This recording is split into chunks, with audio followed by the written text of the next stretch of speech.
सिने play pause को सुनने के लिए सबको हार्दिक शुभकामनाएं। आज हम एक सफर पर जाएंगे जहां पर एक बुजुर्ग आदमी के साथ उनके रिटायरमेंट के बाद क्या क्या होता है ये जानेंगे। ये आदमी जिनको हम कहानी में देखते हैं, इनका नाम शिव होता है, जो अपने पेशाब की बीमारी को लेकर बहुत ही परेशान है और उसे इस बीमारी के साथ ही अमेरिका जाना है। शिव का अपना एक क्लब है जहां वो बच्चों को बॉक्सिंग सिखाता है और उन्हें कॉमनवेल्थ और ओलंपिक की तैयारी कराता है। शिव अपने रिटायरमेंट के तुरंत बाद इन सब दोस्तों से जाकर मिलता है, जहां पर वो क्लब वाले शिव को एक गुड बाय के साथ अमेरिका भेजने का तैयारी करते हैं और ये सफल भी हो जाता है और उन्हें अमेरिका भेज दिया जाता है। अमेरिका जाने से पहले शिव अपने बारे में ये बताना चाहते थे कि वो जो बहुत पहले बीमार थे तब उन्होंने अपने आप को संभालने के लिए रॉकी नामक एक सिनेमा देखा था, जिसमें उन्हें बहुत प्रेरणा मिली थी और जिस सिनेमा के वजह से उन्होंने अपना एक क्लब खड़ा किया था, जिस क्लब को रॉकी के नाम से जाना जाता है। अब शिव अमेरिका पहुंचते हैं। अमेरिका पहुंचने के बाद उन्हें उनके बेटे और बहू रिसीव करते हैं और उन्हें अपने साथ अपने घर में लेके आते हैं। शिव अपने बेटे के घर में बहुत ही खुश था, क्योंकि उनके दो पोते उसी वक्त वहीं पर साथ में थे, जिस वजह से उन्हें बहुत आनंद मिलता था। दादू के आने के साथ ही बच्चे बड़े खुश थे, पर कुछ दिन बाद शिव को सब कुछ एक जैसा ही लगने लगा। उस घर में कैद होने जैसा फीलिंग आने लगा। तब शिव ने अपने बेटे से एक काम लिया, जो था उसके पोतों को स्कूल छोड़ना, जिसकी वजह से वो अपने घर नहीं जा सकती थी, जिसके चलते वो बहुत सालों तक अमेरिका में ही फंस जाती है। जबकि अब शिव और उन औरत के बीच में दोस्ती हो जाने की वजह से शिव उस औरत को अपने घर इंडिया भेजना चाहता था, तो शिव उस औरत के साथ मिलकर एक प्लान बनाता है। शिव उनको कहता है कि पहले आप अपने ओनर के पास जाओ और फिर उनसे अपना पासपोर्ट लेके अपने पास रखो और फिर हम एक टिकट करके अपने देश इंडिया वापस चले जाएंगे। इसके कुछ दिन बाद ये औरत अपने घर में काम करते रहती है। फिर काम करते करते उसे एक तिजोरी नजर आती है, जिस तिजोरी का चाबी भी उसको मिल जाता है और इस चाबी से उसने अपना एक लॉकर खोलता है। लॉकर खोलने के बाद उसे अपना पासपोर्ट अंदर दिख जाता है। अब ये पासपोर्ट लेके वो अपने पास रख देती हैं, क्योंकि उसे पता था कि अभी ये पासपोर्ट उसके बहुत काम आने वाला है। अब शिव और वो औरत मिलके एक ट्रैवल एजेंट के पास जाते हैं और ट्रैवल एजेंट से अपना इंडिया का टिकट बनाते हैं। फिर वो दोनों डिसाइड करते हैं कि तय तारीख को वो इंडिया जाने के लिए तैयार होकर बिना बोले अपने घर से निकल जाएंगे। तय की गई तारीख को दोनों अपने घर से रात में निकल जाते हैं और निकलने के बाद वो बस टर्मिनल पे पहुंचते हैं, जहां पर औरत बस का टिकट करती है एयरपोर्ट जाने के लिए और वो पीछे देखती है। शिव उनके पीछे खड़ा होकर बोलते हैं कि हमें भी टिकट दो, हम भी इस बस से ट्रैवल करके एयरपोर्ट तक जाएंगे। पर बीच में शिव को अपने पेशाब की बीमारी की वजह से फिर से उतर के बाथरूम जाना होता है और इस वजह से उनकी बस छूट जाती है और दोनों परेशान होके रोने लगते हैं, जिसमें शिव को ज्यादा तकलीफ होने लगती है, क्योंकि उसकी वजह से उस औरत की बस छूट गई। अब ये औरत रोते रोते बोलती है कि वो अब कभी भी इंडिया वापस नहीं जा सकती है, क्योंकि उनका पासपोर्ट चोरी हो गया था, लगेज बस में रह गया था, जिसके वजह से उनके पास ना पैसा था, ना जाने के लिए कोई पासपोर्ट था। तो दोनों बड़ी परेशान में रहे और फिर औरत जोर जोर से रोने लगी।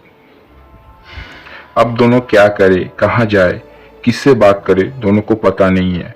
दोनों के सर पे बड़ी दुविधा आ पड़ी है।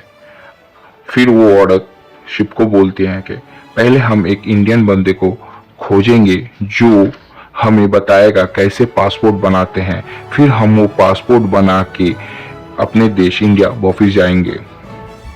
ढूंढते ढूंढते उनको एक इंडियन आदमी मिल जाता है जो उनको बताता है कि कैसे पासपोर्ट बनाया जा सकता है और उन्हें इंडिया भेजा जा सकता है। शिव और ये औरत जिस आदमी से मिलते हैं उनका नाम होता है सिनेमन। ये सिनेमन नाम का आदमी उन्हें बताता है पासपोर्ट बनने में 2 हफ्ते का टाइम लग जाएगा।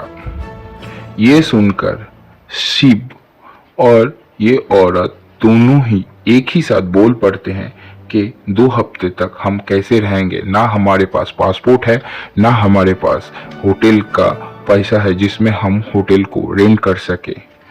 तो तुरंत ही शिव के सर में एक तरकीब आता है और वो बोल पड़ता है कि हम तुम्हारे यहाँ काम करेंगे जिसके बदले तुम हमें थोड़ा सा रहना खाना दोगे।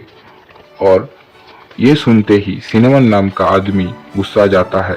थोड़ी देर बहस होने के बाद सिनेमन नाम का आदमी उन्हें कहता है ठीक है, मैं आप दोनों को रहने के लिए जगह और खाना दूंगा, इसके बदले आपको सुबह के 9 बजे से लेके शाम के 7 बजे तक हमारे यहाँ काम करना पड़ेगा।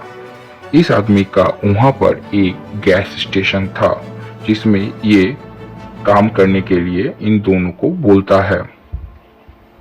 ये सुनकर शिव और वो औरत एक साथ राजी हो जाते हैं क्योंकि उन्हें पता है 2 हफ्ते तक उनके पास कोई साधन नहीं है जिससे वो गुजारा कर सके। इस तरह से कुछ दिन बीत जाते हैं, पर अचानक उनके साथ और एक हादसा हो जाता है। ये औरत जिस घर में काम करती थी उस घर में से ये भाग के आने के कारण उस घर की ओनर उन्होंने एक केस कर दिया था इस औरत के ऊपर, जिसमें उन्होंने कहा था कि ये औरत जब इस घर में काम करती थी तो उनके ओनर की बच्ची को ओनर के गैर हाजिरी में मारपीट करता था। और उनके पास एक वीडियो फुटेज है जो घर के सीसीटीवी से लिया गया है जिसमें ये औरत उस बच्ची को मारते हुए दिखाया जाता है। पुलिस ये कंप्लेन नोट कर लेती है और इस औरत को पूरे देश में ढूंढने लगती है। कुछ दिन बाद जब इस औरत को एक गैस स्टेशन पर काम करते हुए एक पुलिस आदमी देखता है और फिर उसे पता चलता है कि ये वो औरत है जिसके नाम पर ये कंप्लेन दर्ज है, तो वो तुरंत उस औरत को गिरफ्तार कर लेते हैं और उन्हें पुलिसी हिफाजत में लेके जेल में पुलिस इस औरत को पकड़कर जेल में ले जाती है। जेल में जाने के बाद ये औरत बहुत ही रोने लगते हैं। तब शिव दुविधा में पड़ जाता है क्योंकि उन्होंने एक अच्छी काम का शुरुआत किया था अपने गैस स्टेशन पर, जिसके चलते उन्हें कोई तकलीफ नहीं होना चाहिए था। पर ये औरत की अचानक गिरफ्तारी होने से वो बड़े दुविधा में पड़ जाते हैं और सोचने लगते हैं कैसे इस औरत को इस दुविधा से बाहर निकाला जाए। इधर देखते हैं कि शिव जाके उस औरत से मिलती है और कहते हैं कि आप चिंता मत करो, मैं आपको जेल से बाहर लेके आऊंगा। इतना देर बाद शिव जाके एक लॉयर से मिलते हैं और बोलते हैं कि हम कैसे इस औरत को जेल से बाहर निकाल सकते हैं, पर ये लॉयर इनको कोई मदद नहीं करते हैं। तब शिव निराश होकर अपने घर चले जाते हैं और वहीं घर में बैठ के अपने टेबल पर सारे दस्तावेजों को पढ़ने लगते हैं। दस्तावेजों को पढ़ते पढ़ते शिव को ये पता चलता है कि अगर ओनर की जो बच्ची है जिसके ऊपर इस औरत ने मारपीट किया था, अगर वो कोर्ट में आकर बोल दे कि ये जो औरत है और जो मारपीट की थी ये दोनों औरत एक नहीं है, तो ये कंप्लेन खारिज किया जा सकता है।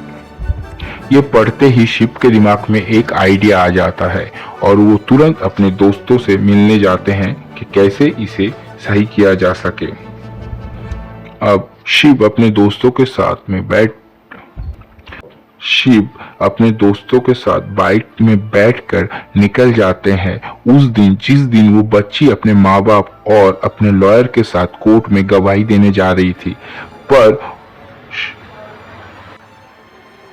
पर शिव उन्हें बीच रास्ते में रोक लेते हैं और उस बच्ची को अलग से ले जाकर उसके साथ बात करते हैं कि आप अगर गवाही मत दो और ये बोलो कि वो औरत जो तुम्हें मारती थी और ये जो औरत पकड़ में आई है ये दोनों एक नहीं है, तो ये औरत छूट सकती है। पर वो बच्ची ये बोलने को तैयार नहीं था। तब शिव उसको बोलती है कि इन्होंने आपके घर में करीब 10 साल से काम किया है, आपको इनको देखकर कोई दया नहीं आती है क्या? और इन्होंने जो किया है ये बड़ी भूल की है, पर इन्होंने इसके लिए कई बार आपके पास माफी मांग चुकी है, तो क्या आप इसे माफ नहीं कर सकती है? तो बच्ची ने ये सुनकर थोड़ी देर में सोचकर कहा कि ठीक है, मैं अब इनको गवाही देता हूँ कि ये जो औरत है और जिन्होंने मेरे साथ मारपीट किया है कि दोनों एक नहीं है।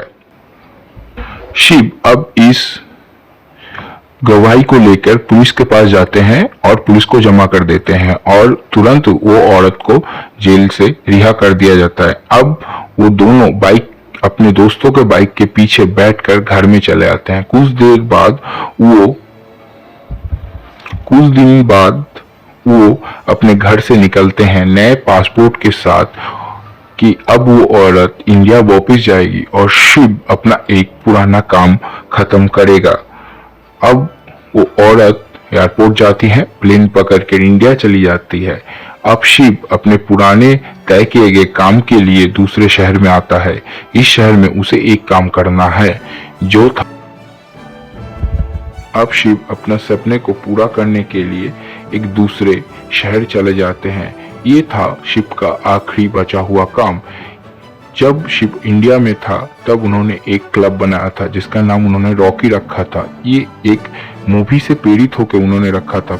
मूवी का नाम था रॉकी और रॉकी सिनेमा का जो मेन एक्टर था तो उसी शहर में वो रहते थे और उनका एक स्टैचू बना हुआ था। शिव उस स्टैचू के पास में जाना चाहते थे और इस कहानी में आप जो औरत को सुन रही थी, इस औरत का नाम एल्सा होता है। हमारी ये पहली कोशिश है और इस कोशिश में अगर कोई गलती रह गया हो तो हमें माफ कर दीजिएगा, दोबारा कहने का मौका दीजिएगा। Thank you everyone to listening us. Please subscribe.